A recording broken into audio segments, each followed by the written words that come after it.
that we are in the middle of a giant experiment, and we don't really know because we have never actually had kids grow up getting getting cell phones at age 10 and then making it to adulthood and eventually having 10-year-olds of their own. So it's hard to say exactly what this will be like and how they'll manage the transition. You really kind of close that distance gap with technology. And it's good and bad, you know. It's like fire. Fire can be very good or it can be very bad. I know people that if they have an issue with something, the first thing they do is call their mom, and they need her to tell them whatever they need to do. I love the freedom that I get with it because my boss is obviously out in Wisconsin, so I don't feel like I constantly have someone kind of breathing down my neck and watching my every move. Everything about being long distance is hard. It's kind of one of those things where it just kind of is what it is. Not only with the long distance of the student, nowadays for everybody, the social media has positive themes and negative themes. I do believe that the benefits outweigh the cons.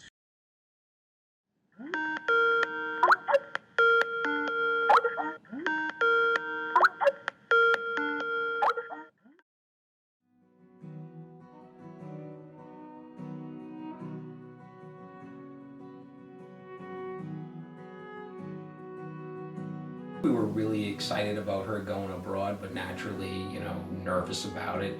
It's the first time she would be away for 5 months and, in a different foreign country. And so I think we were excited for her wanting to go, but also nervous more from a safety standpoint.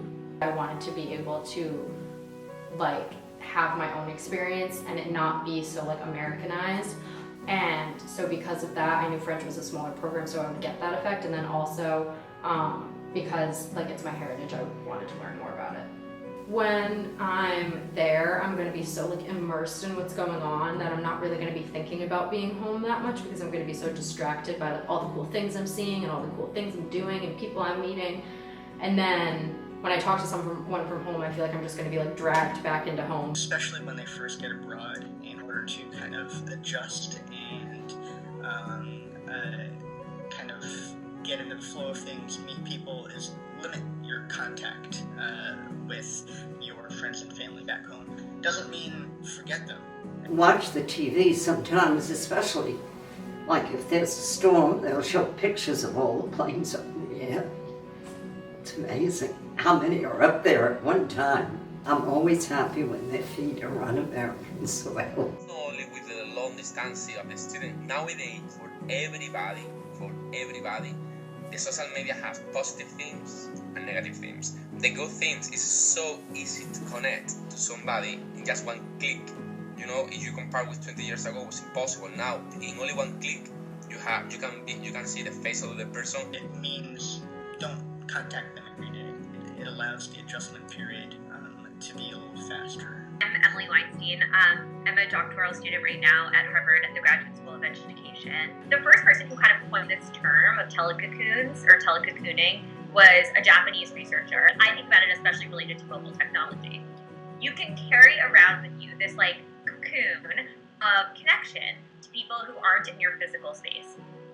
And in particular, I think the way that it's most relevant to young people is we carry this cocoon of our intimate connections to other people. So our best friends, our parents, maybe our significant others are all almost if you picture you're literally in a cocoon. If you're holding your cell phone, it's that cocoon can just activate around you, and you are only 30 seconds away at any moment from being able to find a connection and get some support. Obviously not going to always be able to use my phone, but knowing that in an emergency I would have some way of contacting someone is more of a comfort thing than anything else. It's also nice for the people back home because you're not going to be able to talk to them and have these lengthy conversations like you're used to having, especially with photos. I think photos are really cool because you feel like you're more there rather than just them telling you about what they've been doing the past few months. If you post a picture on Facebook or something like that, they can feel like they're still there even though they actually aren't, but they still feel like they're involved in what you're doing,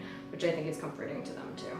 But I feel even if I don't talk to them, if I see that my friends went into the city for the day or something like that on Facebook, then I'll still feel I know what's going on even though I really don't. which will make me still feel connected. So like when they talk about it when I come back, like I'll still be like, oh yeah, like I remember seeing pictures. Our older people, we have a tough time, getting used to stuff like that because, we didn't grow up with it like you guys. You get it made. And it's good and bad, It's like fire. Fire can be very good or it can be very bad. And for the situation, it's easy as hell when you are studying abroad. You are studying abroad because you can see the face of the other person in only one click. But it hurts a lot as well when sometimes some people have addiction. At the moment they see free Wi-Fi, they get the password and forget about the rest of the people and just phone, iPhone, social media, Facebook, calling, WhatsApps, messages. That's it sometimes. It depends on the situation. I think that going to college away from home, and the fact that I don't talk to my parents that often, kind of has forced me to figure a lot of things out on my own and made me develop those problem-solving skills that I don't really know I would have necessarily had. I'm concerned about traveling by herself because we know that she wanted to visit a lot of places like London and different areas, and she'd be taking those trips possibly by herself. It definitely does travel faster, with that, with cell phones and smartphones back home. Of course, what was going on? I kind of thought maybe the school would cancel. Evidently, they felt it was safe now, but she's not home yet. So. And you worry about them no matter where they go or when, It's the way it is. It's a crazy world out there. A lot of coops. I'm definitely nervous to go abroad, and I don't have a problem admitting that, but I feel like a lot of people don't want to admit that they're nervous about it because they don't want to make it seem like they don't want to go. It's still very nerve-wracking, but I feel like that's just sort of a topic people don't really bring up that much. On a positive side, it hopefully, I think one impact of this is that maybe people feel more comfortable trying new things or going far away because they know that they can reconnect with people back home so easily. I think it's a double-edged sword because I think on the flip side, when you have the opportunity to connect with people that you already feel comfortable and close with, you probably feel, I think, less motivated to put yourself out of your comfort zone and talk to the stranger sitting next to you. I think I'm gonna turn into a really bad texter, but and not respond to people for hours at a time. I sort of just forget that I have a phone now. So I don't know if that'll change or when I come back to the States after a while, I'll just go back to normal. You notice that anyone in your program has kind of missed out at all because they're, connecting with their family and back home? It's not like they're really missing out because they don't have the opportunity to talk to people that often. But I definitely think mentally some people are having difficulties with it. Over the first month, I think we got more and more comfortable when she started talking about her host family and the new friends she had met. So it sounded like she had a good social network in a different country. And I send her econs. I think they're overseas, it's great. You don't have the hassle of going to the post office and doing that. It's quicker. Do it right in your own house, so it makes it easy. We've used FaceTime and Skyped with her, and I think you get the feeling that she's here, and I think she probably gets the feeling we're there, and so it really closes that gap. I'm really happy I did the program, and I don't even think that I really knew that I wanted to learn so much about the culture and be really immersed in it going, but I think having been forced to do it made me realize how cool it is. So I think that if more people kind of were forced into it the way I was, then they would appreciate it and want to do it this way a lot more. I think a lot of students feel people who study abroad are going with lots of friends, but really the majority of students who study abroad don't know anybody when they go abroad. It's a great way to kind of get out of your shell. And she didn't know anybody, and she wasn't staying in an area where she knew other people either. So I think staying in touch with her through technology made that transition a little bit better. In all the orientation meetings that we have at the beginning of the program, is that please take advantage of the experience that they're having in Spain or studying abroad in Europe. Take advantage every single second because the time flies. I always tell them that please leave, walk around, meet new people, travel a lot. You've done it before, like at home, technically speaking. Like, do you feel it's not too far of a jump from what you've already done? The more that this starts to feel like homey and that like I'm living here and this is where I'm living, it doesn't feel like as far away as like it actually is. Like, I don't feel as far away from the US as I know I am. Because like it just feels like it's like, oh, I'm just like at home, like I'm in like a different state or like whatever, but it kind of is feeling less and less like a foreign country. So I think as it starts to feel less and less like a foreign country, it doesn't feel as like weird to be talking to people long distance. I think you really kind of close that distance gap with technology.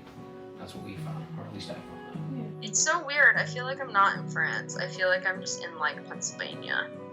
But it's also like not that hard to imagine a situation where this kind of backfires and you're in a new place and you're sitting next to someone who has the potential to be someone who could really change how you think about the world or even just be a new friend, and instead you're like texting your mom or like talking to someone you already know and you're missing out on an opportunity. In the moment it can feel really comforting, but I do think that on a broader sort of impact basis, I worry that it maybe will prevent us from exposing ourselves to people and ideas and that are like in the actual world around us. So like feels problematic if the ability to maintain connections with people who are long distance, to use the idea from your project, actually starts inhibiting our ability to connect with people who are at a very close distance.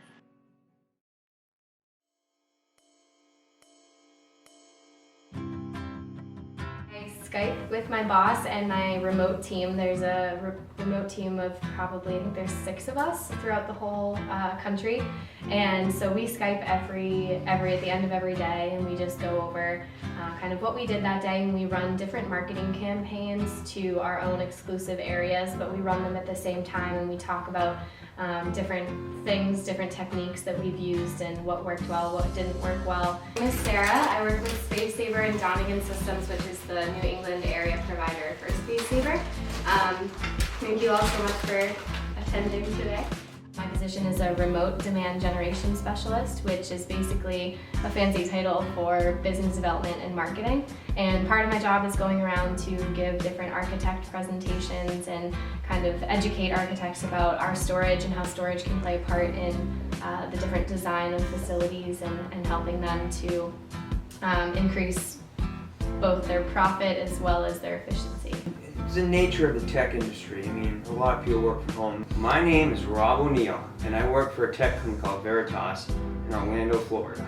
Official job title is called Sales Operations. Pretty much, I do anything the sales guys want me to do. I bust out quotes, I review contracts, make sure that the sales guys aren't, underhanding us, giving discounts to companies like Verizon, they shouldn't be.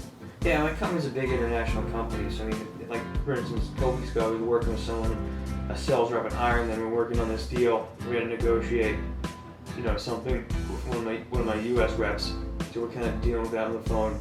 I mean, I don't deal too often with people overseas, but we do occasionally. In my role, you're talking to people in Mexico, or it could be Sweden or Ireland.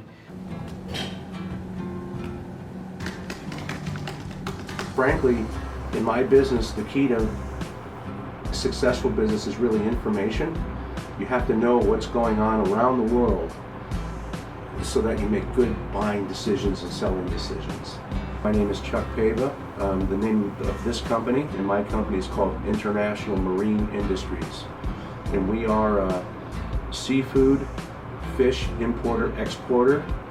We do a lot of domestic product as well as international sales, and we are basically a commodities trader. It just happens to be frozen fish as a commodity.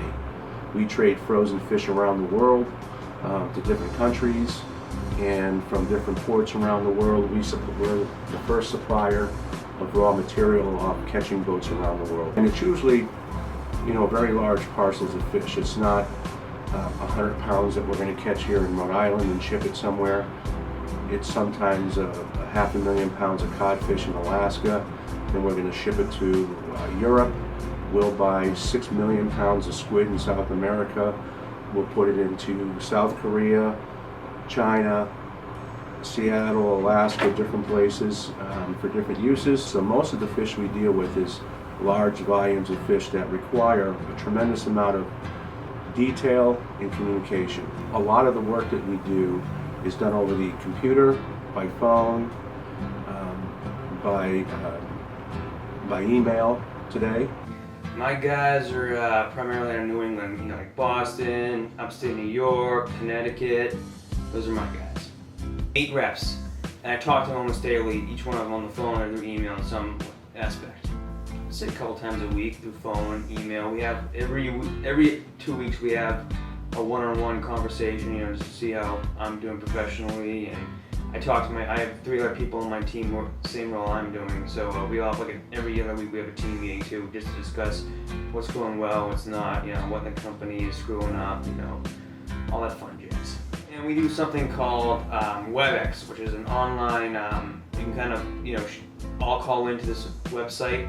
You pretty much can show documents, we can show each other what we're looking on our computer screens. We use that's a big company-wide, that's what we use mostly. So we do all different specialized storage for different markets. So this particular archetype firm is focused exclusively on healthcare. So we're doing a presentation on hospitals and how kind of some of the trends they're facing right now, and how storage can play a part in helping them run better, basically, how the design and the layout of the whole facility can really increase patients getting out sooner and nurses spending less time looking for supplies, and just a whole in-depth thing about healthcare, basically. And by using a modular rail system, they were able to accomplish all of these. So they were able to streamline operations without adding staff or increasing inventory costs.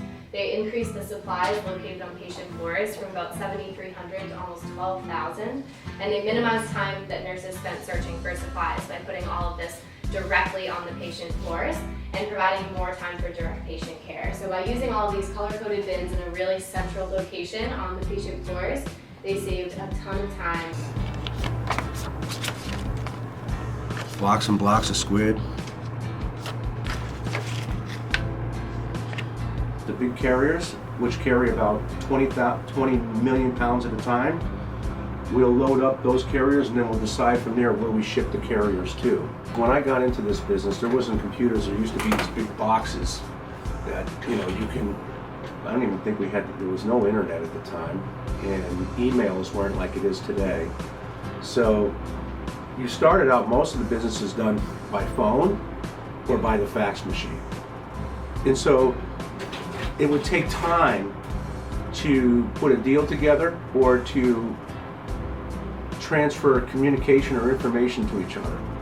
So if I would send a fax on a Monday to China, for an example, I would not get a response until at least Tuesday, because they're 12 hours ahead of us, of course, right? So you'd have to wait till the next day when they went to their office to see that fax message and to respond to me. So then they would send me a fax, I'm sleeping, I get back in the office the next morning, then I read the fax and I say, okay, this is what they're looking for, these are the details and so on. Well, that's a couple, 3 days you've lost.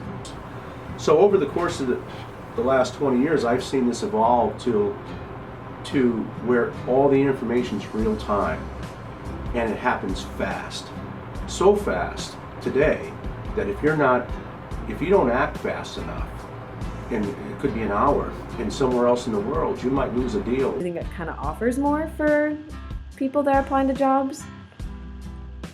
Yeah, I don't know. I mean, I feel like you can see more and more people choosing to work remotely at least part-time. And the biggest thing for a lot of people who work remotely is that they're not working when they're supposed to be working. They're doing their laundry or making a snack or whatever. The accountability can make it really hard to have people sit down and focus on their work. But for me, the flexibility makes it amazing because I can do my work at my most productive moments.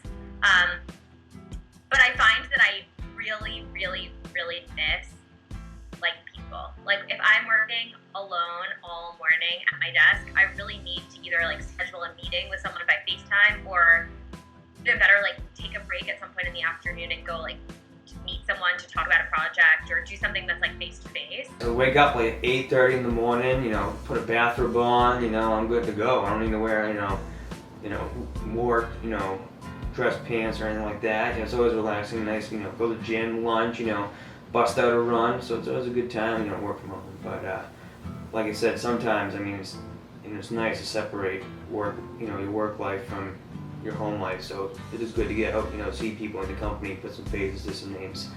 Love the freedom that I get with it because my boss is obviously out in Wisconsin, so I don't feel like I constantly have someone kind of breathing down my neck and watching my every move. And I'm a pretty driven person as it is, so I'm very productive naturally. We have a sales rep for this area as well as a sales rep that exclusively deals with healthcare in Massachusetts. So if you ever have any questions related to storage or different applications, feel free to reach out to me. I have all the cards there. I really like having the freedom to kind of run at my own pace and do what I need to get done at my own speed and in my own way. So it definitely gave me a lot of opportunities to grow and to kind of just learn more about my position and about what I want to do in my future position and where I want this to go.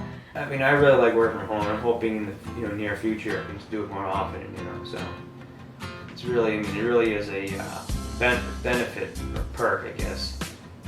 Like if I'm sick, instead of taking a day off, I can just, tell my boss, hey, I'm not feeling good today, can I work from home? That way I don't get everyone else sick. It's nice too because it's quiet, you can relax. I do like that. And I would travel around the world to find different fisheries and different ports. And then over time, we have become one of the larger distributors of seafood in North America for certain species. So we've been around a long time. I started doing it over 25 years ago. And now we have suppliers and buyers all over the world that have been doing business with us for a long time. What do you guys think? Do you think that people are gonna? Do you think that people that when your generation is all in the workforce that like everyone will work remotely, or no, everyone will like check their cell phones at the door? I don't know. Yeah, I think it's definitely going to become more and more popular. Yeah. But it would offer more opportunity to get those kind of jobs if they can't really afford the crazy expensive apartment that they need to get if they get that job. And it might help in that regard, but I think some people still wouldn't like certain personalities wouldn't like being remote. They would want to go to the office every day and see people, and I think it probably would get more popular, but also it would still, the other types of jobs would still be there. I think so because it's cheaper. It's actually cheaper for a company when their employees work from home. Paying for offices and all that, fun stuff that comes of it. I think honestly, as more people, especially our age, enter the workforce, it's going to become more common. Especially, just in the tech industry, where it's huge, and the tech industry is growing, all the time. It's just, the nature of the beast. It's definitely shown me that I can work independently and in a non-traditional office setting. So it's definitely something I'll consider in the future when it comes to what I want to do with my life. Technology and communication has allowed us to be better at what we do, for sure, more informed, more competitive because of information that we get. And it allows us to be more competitive on a global basis. I'm not sure what it is, a 3D hologram or something, but something's going to happen that's going to make it different than what I had 20 years ago to what we have today, and then what you guys are going to have 20 years from now. So the technology is amazing and timely.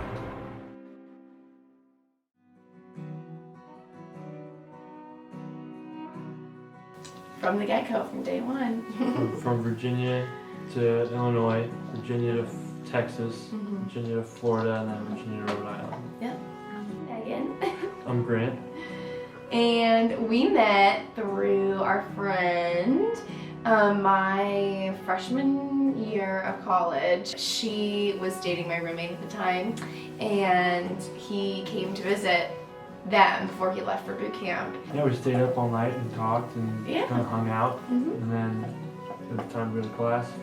At 8 a.m. He had a countdown before I graduated of how long it would be before we weren't long distance anymore. And now it's so great. Because you learn how to communicate when you're long distance, so that being together is like a piece of cake. Because if you can do that, then you can, it's easy after that. 4 years? 4 years, right? Mm-hmm. 4 years. Yeah, it'll be 5 years in September. In August, we're moving to Jacksonville, Florida. Mhm. We're gonna head down there together in August. Mm-hmm. And I intend to get out of the Navy and go to school down there. And my girlfriend's also a senior, but she goes to school in Maine at the University of Southern Maine. And we met in high school, and we've been dating since we were juniors in high school. And it's been 5 years this week. It'll be 5 years. Grew up in the same town. We went to the same school. We're in the same school district, so we met in band class. So we got to know each other a lot in marching band because in addition to rehearsals during the day, we had after-school rehearsals, and we had to go to football games and concerts. So we chatted a lot and got to know each other in our junior year. Because we went to the same high school, we've been in a long-distance relationship since we went to college. So it's been the last 4 years pretty much. We've been in a long-distance relationship. It definitely helps that we live in the same town, so when it's like break time in summer, we can like see each other for that portion of the year. So that helps. But yeah, it's been 4 years. This is hilarious. Hi, can I pull Thank you. Hanging out with her, like being that easy, was just something that I had never like experienced before, and so that was definitely set her apart from anybody else. And then just her encouragement when I was, in Texas, and I didn't have a lot of friends, and when I went to Florida and I had even less friends. She was just always a rock to turn back to. I definitely didn't think that we would be where we are now. Just because we were at such like funny places in our life, I didn't think that it was going to happen at all. I don't want to get mushy gushy, guys. He's just very like selfless, and I had like never met someone who like so genuinely just like gives like all of himself to not just me, but like his friends and his family. He just like gives like his whole heart to people. Wow. Writing letters. Yeah. And we used to do that like at the very beginning to make it more personal. We would write letters sometimes. Yeah, no, it'd definitely be tough. It'd be harder. It'd be way harder without all the technology that we have. That's sad. We rely on it completely. Oh, I don't even know how we would do it 20 years ago. I mean, we love each other a lot, so I guess that would get us through. Plus letters. But yeah, it would be way harder. I think some parts of it would be a lot easier and others would be a lot harder. It would definitely be easier to figure out what you want to do because you can only do the letters, so you have that one mode that you have to do. There's no like trying to figure out stuff. And you don't have to worry about technology getting in the way, but at the same time you have to worry about letters. It's a lot slower. It's only one form, there's only one dimension that you have of communication. So there's pros and cons to both, but I can imagine how like it's probably the same. Like we experience it differently, but if we were in their situation, it'd probably be similar for anybody in a relationship. Patience and communication. Yeah. So when there's not body language, like you can't rely on body language, you can't like from texting or emailing or just phone calls. You can't. Emailing? Who emails? People who are deployed email. That's true. You can't always like get a good vibe from text or from like phone call, and so body language is important. So it's patience and learning. You have to over communicate because you don't have body language essentially. We like went into college with like we were gonna do this, this, and this, but throughout college we've had to change everything to some extent. We try to talk on the phone every day for like 20 minutes at least, maybe a half hour or more, and we also text I'd say pretty much every day.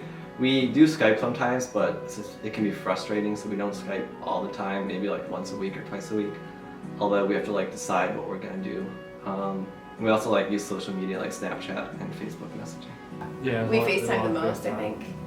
And aside from that, it was just like texting. Yeah. We definitely talked on the phone like whenever we could, but I would say it was a majority of FaceTime and texting. It just all comes down to the specifics. Like you have to like constantly be aware of how you're coming across because it could come across like a completely different way because they don't have like you there. You don't have your body language to fall back on. Everything about being long distance is hard. The hardest part is seeing each other and the whole communication, because like that's key to a relationship. So we definitely, it's hard to find time sometimes to talk if our work schedules are different and our school schedules are different. So there's lots of like conflicting things that go into communicating. So we have to find ways to make it work, and then we have to balance each other's lives out in a way that it's fair for both of us, which is tough. Because you understand somebody on like a much deeper level when like you don't see them every day, or like you have to learn other ways to love people.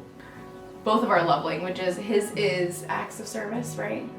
And mine is quality time, which are both not possible when you're long distance.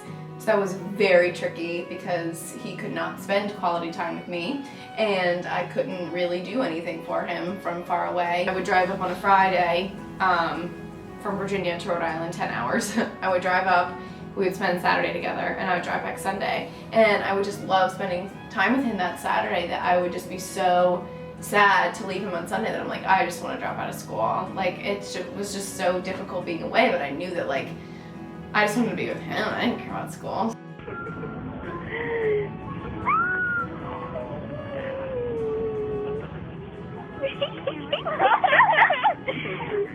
It was definitely like if you don't agree on something the weekend that you're together and you like start to argue or start to hurt each other's feelings, it is a lot of pressure to just like sweep it under the rug and not talk about it because you want to enjoy your weekend together. And you want to enjoy your time together, which really stinks. It's kind of one of those things where it like just kind of is what it is. Like if I had to give it 2 words, it'd be flexible and understanding. And you have to be flexible when you want to talk, when you want to see each other, when you want to hang out, because we have very different schedules, we have different lives because we have different jobs, different programs at school, and different friend groups. So key is flexibility. And then you also have to understand that we experience everything differently. We have like a different lens, even though we're living the same like kind of like life. It's just different. Set aside time, like specific time, not just like, hey, what are you doing later, but like, hey, Friday night, 6 o'clock, we're having a date. You have to know when you're going to see each other next. So you always have to have a date to like look forward to. That's always what was helpful for us, was that we always made sure that we knew the weekend that we were going to see each other next, and we were just going to make it happen. I say that you have to be committed, and there's a lot of effort involved, and you have to kind of be flexible. There's a lot of there's a lot of variables that go into it, so you have to be pretty flexible about each other's schedules and stuff like that. And it definitely takes effort, because no matter how committed you are, you have to put the effort in. And like, you have to keep it appropriate. Like, you can't really be hanging out with, like, he can't be hanging out with other girls alone. Like, I can't be hanging out with other guys alone. Like, we wouldn't do that really anyway, but like, you especially have to be cautious of those kinds of situations when you're apart, because that's just like, not that there's not trust there, but it's just very, you just have to like, that person's not there with you, so you just have to be aware of how you're coming across to also like those other like people that you're surrounding yourself with, and keeping it appropriate, you know what I'm saying? You gotta be loyal. I have no idea. Probably for the better. We're a good relationship, but I can imagine it becoming better without having to deal with the barriers of like distance and communications and stuff like that. So I look forward to that, and Megan does too. Because she always knew at the end of the summer she was going to go back to school, or like at the end of break she had to leave. She was very clingy. Oh, this is just And rude. So I can hang out with my friends. I can go, do some hobby stuff in the garage. Just trying to do whatever. It's just so much better.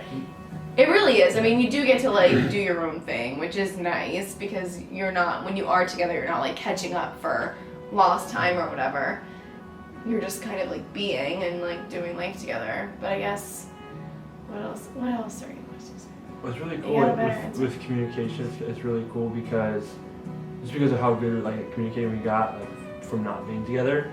Now that we're here, we both feel like it's like, oh, yeah, cool, like this one, and it's like whole conversation. Mm-hmm. Yeah, we're both graduating this May, so we have like a month and a week left, and then after that, we're gonna travel together in the summer, and then after that we'll be at our houses for like a month or 2 while we figure out jobs, but hopefully after that, in the fall of this year, we'll be living together somewhere. That's the plan. You need to figure out what's important with your life, like what's worth sharing, because some things aren't worth sharing and it just takes up time. So when you only have so much time to talk to each other or text, you have to figure out what the best things are to talk about. And I would tell them it's possible. A lot of people just think immediately, like, well, it's probably not going to work out, but I guess we'll try. You know, like a lot of people say that. A lot of people think, like, going into it, that it may not work out. And you cannot have that mindset. Like, you have to have the mindset that you'll do whatever it takes to make it work out. And that's kind of just like what I had to keep going at, was that, like, I have to do whatever it takes to make it work. Because if you don't, then that's when you're not going to communicate, you're not going to set aside time. You have to be able to, like, be dedicated to the relationship and dedicated to, like, the extra work that comes with a long distance relationship, because it's a lot of extra work, for sure. Mm-hmm. It is nothing like being together. Nothing like being together. Yeah. Especially because that person's just your best friend. So if they're just not there with you and you've had a hard day, like, you're like, that's the first person that you want to tell it to, and that you want to comfort you. And so they're just, like, not there to do that, and sometimes just simply not available to do that. And it just gets really difficult. It's, like, really hard, but it's possible. That's what I would tell them.